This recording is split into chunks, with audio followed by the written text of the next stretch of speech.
Le pot de terre est plus que jamais tendance. Nous sommes à Aubagne, près de Marseille, dans cette manufacture créée en 1837 qui fabrique des pots d'intérieur et d'extérieur pour la maison et le jardin. Comment fabrique-t-on des poteries de grande qualité? Quelles sont les dernières inspirations de ce grand nom de la poterie? Et voyons pourquoi le pot de terre peut encore être la star de vos jardins.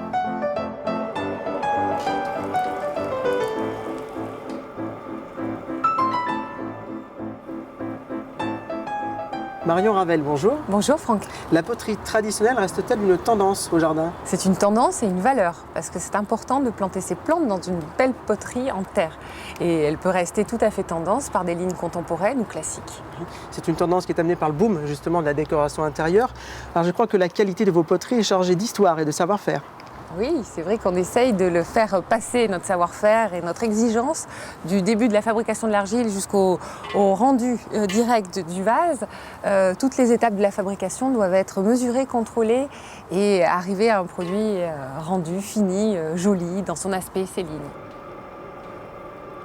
De l'argile issue de leur propre carrière, de l'eau, un savoir-faire traditionnel. Ici, on joue avec les éléments pour fabriquer ces magnifiques poteries. Maintenant, direction l'atelier.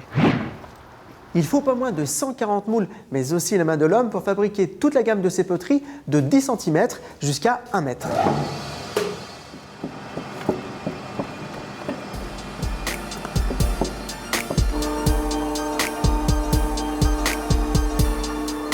Les poteries viennent d'être démoulées, elles sont ici en cours de finition.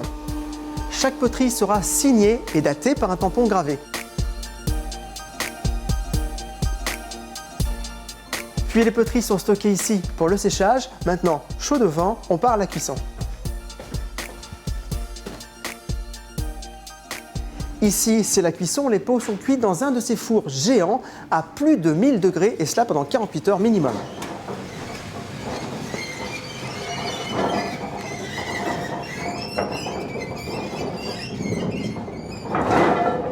Qu'est-ce qui fait la grande qualité d'une poterie? La cuisson bien sûr, mais aussi observer la large épaisseur de ce pot qui garantit une résistance au climat et dans le temps.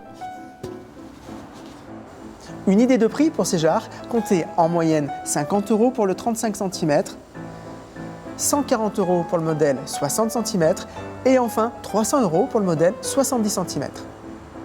On a l'impression que le sud est le berceau de la poterie.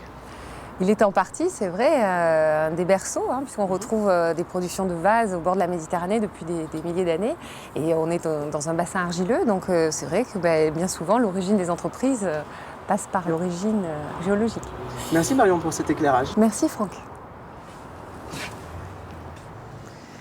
Maintenant, comment faire votre choix? 3 familles composent la collection de ce potier et on commence par la collection traditionnelle, aux lignes ancestrales dont les formes ont plus de 100 ans. Vous la retrouvez dans de nombreux jardins provençaux. Je vous la conseille simplement, même vide, comme ornement de jardin. La collection classique convient à tout type de jardin. Les plantes sont immédiatement mises en valeur. Je vous les conseille pour vos agrumes et vos taupières. Et enfin, la collection contemporaine, c'est l'air du temps. Ici, on crée ces formes pures et élégantes qui s'invitent dans des décorations minimalistes et urbaines. Pour vos extérieurs de style contemporain, j'ai choisi ces poteries grises teintées dans la masse. C'est la nouvelle collection.